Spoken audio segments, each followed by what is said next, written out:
Hello everyone and welcome to another episode of Trek Canon. So today we're doing a video on season 3, episode 1 of Star Trek Picard, The Next Generation. So let me get it right out the back by saying Star Trek Picard has been one of my problem kids, one of my step kids of the Star Trek series, okay, along with Discovery. All right. But what did season 3 have to offer? Did they get off on the right foot? What's the storyline? What's the plot going on? Are the people and places still the same? Have they moved on? What's changed? What's new? All right, let's get all into it. I have my notes. Okay, so look, let's check it out. Look. First, let's talk about what I'm going to just call the Star Trek cinematic universe. All right, the STCU. All right, the Star Trek cinematic universe. I can safely call it the Star Trek cinematic universe because of all of the universe of Star Trek that we have, that we had, and that we will have. All right, so let's get right off into saying that I like the exploration of the nooks and crannies of the Federation. All right, some of its member worlds and some of the places that are not so pristine and so paradise-like in the Federation, because we know historically, all the way back since the original series, that places like that exist. Okay, so it's nice to start seeing, the nitty-gritty down and dirty aspects of living in the Federation. Okay, so let's talk about Ralphie. Okay, Commander Ralphie, in season 1 and season 2, Commander Ralphie, well, in season 1 especially, she was basically a hype. Okay, she was an addict. She was drugged up. Okay, which was unusual for a Starfleet officer. Picard had to get her out of that, get her into a mission with her, and kind of get her by extension off of those substances that she was using. Now, by season 3, according to her, she's broken up with Seven of Nine. She's in a bad place. And we find her in one of those nooks and crannies trying to buy some drugs from an Orion. Now, the thing is that when I first seen this, I was thinking to myself, nah, regression, man, but sometimes that's how addiction works. But as we get further on into what she's doing, we find out that Commander Ralphie is indeed undercover. All right. She's looking for information about something that we're going to come across a little bit later. But she beams away. As a matter of fact, I think I'm going to get into it now because what I was hoping when I heard the term red lady this, red lady that, who is this red lady and all of this, I was hoping that they had no tie to the Red Angel from Discovery. I'm glad so far that that wasn't the case. And for just in case I didn't mention it earlier, there's going to be spoilers, but you guys know how I roll. So apparently the Red Lady is referring to Captain Garrett, a statue of Captain Garrett that's being erected for Frontier Day, which is basically celebrating the 500 years or, all of this time, centuries of space exploration and the founding and everything of the Federation. I may have gotten that a little mixed up, but whatever. It's Frontier Day. Now, the thing is that, of course, you're going to have the set up for what's going to be the inevitable story arc and plot arc for the rest of the season. All right. And that is Beverly Crusher, played by the great Gates McFadden, on this spaceship, a starship, and they all messed up. Phaser fires all, you just all jacked up, and apparently they're being hunted. They get boarded, and Gates McFadden does her thing. A lot of people think that Gates McFadden is a gangster, but just remember, what was it, Descent 1 and 2, when she took command of the Enterprise. Gates McFadden is, look, Commander Beverly Crusher, she aight. So she ends up sending a signal on the old Enterprise D communicator, which belongs to Picard, that he has stowed away. Now that he's on the Vineyard, he's getting ready to give everything away. He's retired. He's with the Romulan lady that he's with. And, they're getting ready to give away everything and all of this stuff. And so he ends up getting a signal he decodes it, and here's the message from Beverly saying not to trust Starfleet. Okay. Now, I kind of ran through a lot because Riker ends up helping them with the signal, decoding it and everything like that, and bringing in what they used to decode it based on, I guess, some situations doing when Picard was aboard. Now, they decide, hey, you know what? We need to go see what's going on. Beverly Crusher, she's on the border based on these coordinates and everything. We just got off got off this communicator message, and Riker, he doesn't have a ship anymore. Picard, like I said, is retired, so they decide, hey man, we just gonna have to try to use our position and our clout to basically commandeer, fake an inspection to commandeer a vessel to go take them to where they need to go. Now, the thing is that we get to see Annika Hansen, man. Annika Hansen, look, always known as 7 of 9, but she is the first officer of the Titan.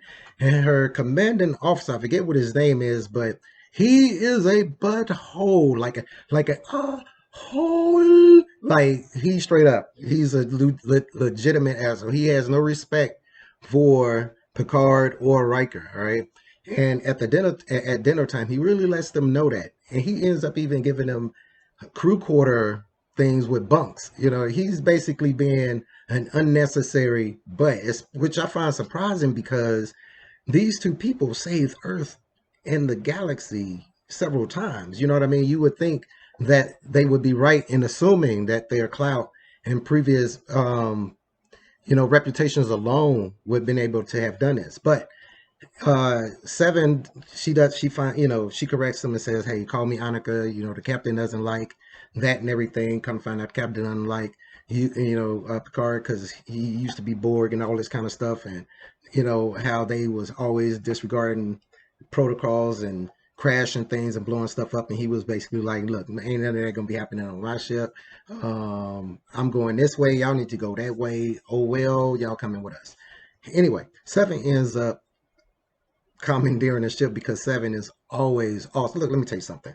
7 will always and has always been awesome, played by the lovely, beautiful, and intelligent Jeri Ryan. All right, look, 7's character was so well written in Voyager and so well played and developed in Voyager that when they started doing what they was doing with her in season 1 and 2, I was a little but just from this episode alone, I think that they're starting to go back into the direction that I would think 7 would go. Because look, 7 doesn't care about your position, your rank, title, none of that. If she thinks that is right, she thinks that it's the way to go, she thinks if it's the efficient way to do it, that's what she's going to do.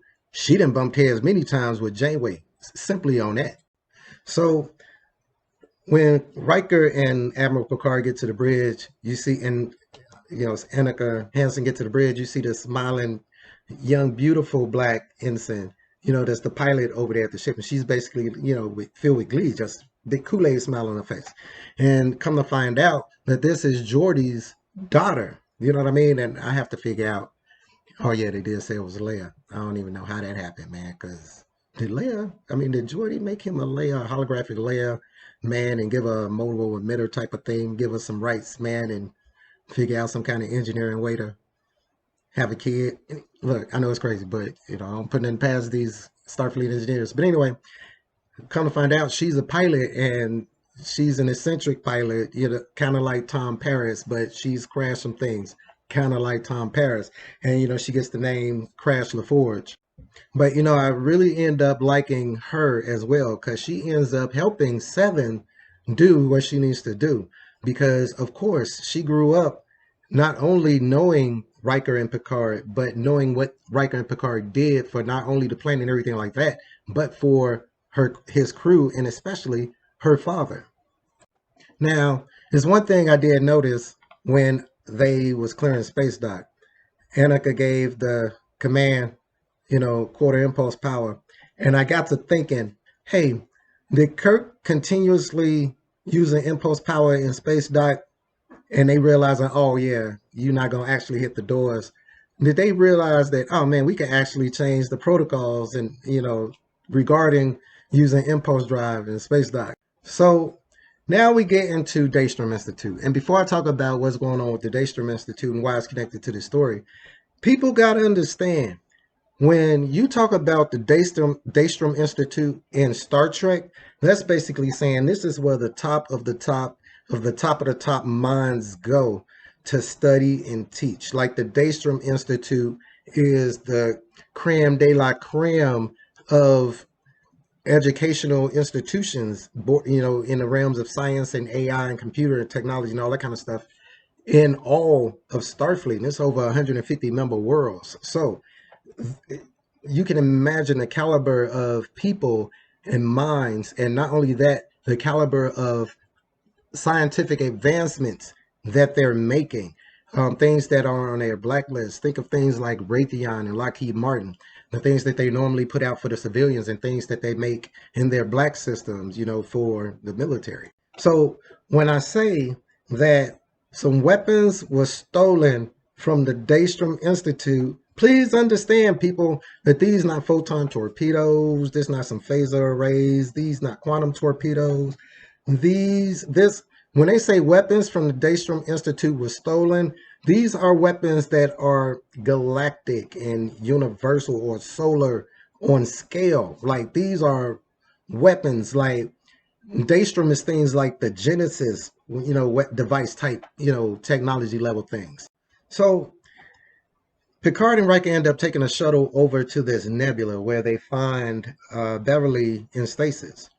Come to find out that this gentleman that takes Riker hostage and Riker ends up stealing on is Beverly's daughter. I mean, it's Beverly's son. Now, I was just as surprised that Picard and Riker when he said that, and then I was even more surprised because I was about to rewind it just to make sure, do that 10-second jump back just to make sure I was hearing right. But did he say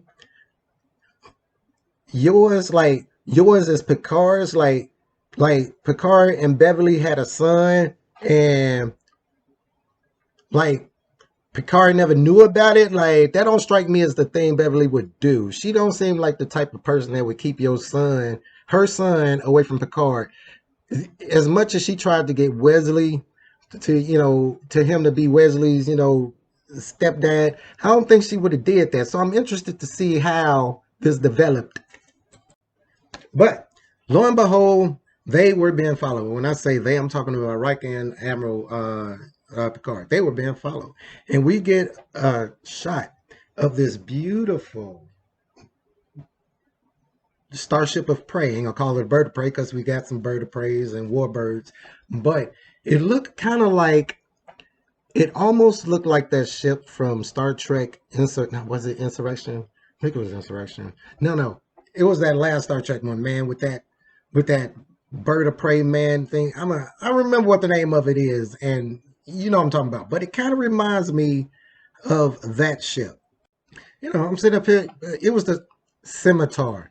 I'm gonna put a picture of it right here, but it was the Scimitar, and it was a Romulan ship from not Insurrection. It was Nemesis. I'm having a crazy moment, but I'm getting a little excited. Sorry, people, I'm getting a little excited. But the Scimitar from Star Trek Nemesis, it reminds me of that design, like that particular structure or platform, okay, that they use for this particular ship. And I'm wondering what they call this ship.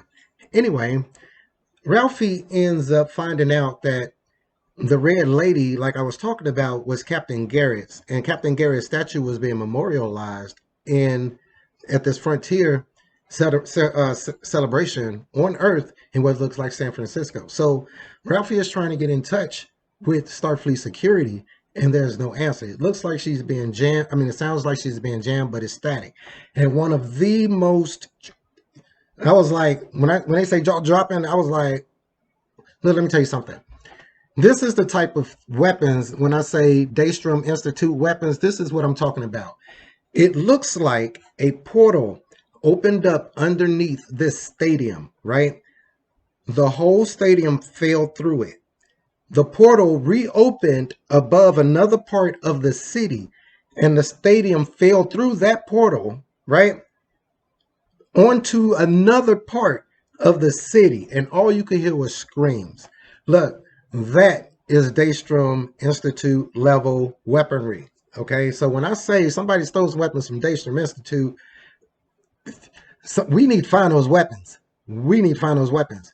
And the thing is, I was about to start talking about how, man, here we go with Starfleet again, always being on some underhand stuff. But anybody who watches Star Trek knows. Anybody who watches Star Trek, let me take my glasses off for this. Anybody who watches Star Trek knows that Starfleet has always been on some BS, some underhanded things. All right, think of Section 13. All right, many of the admirals in Star Trek has always been on some underhanded things. The Pegasus, dude who's trying to take the land from the that was insurrection. All right, like they've always been on some underhanded things. Letting the Marquis come into existence because of their inactions with the Cardassians. So this is just another one of those situations, the mutiny in Deep Space Nine where they tried to take over using the founders as a facade, So this is just another one of those instances where we have to defend ourselves from ourselves. But I wonder what's going to happen, what's going on. But from the first episode, they have me hooked. I'm not going to lie. They have me hooked. And I really enjoyed this episode. And it's refreshing to be able to say that I enjoyed season 3, episode 1 of Star Trek Picard, The Next Generation. It was nice to see Riker. It was nice to see Beverly. It was good to see the gang starting to form back and the story starting to unfold as it has been. Even with the new faces, where I can't call them new faces to me, but old faces to everybody else, like Seven and, Ralphie, which is even newer. So let me know what you guys think, man. Let me know what you guys thought of the episode.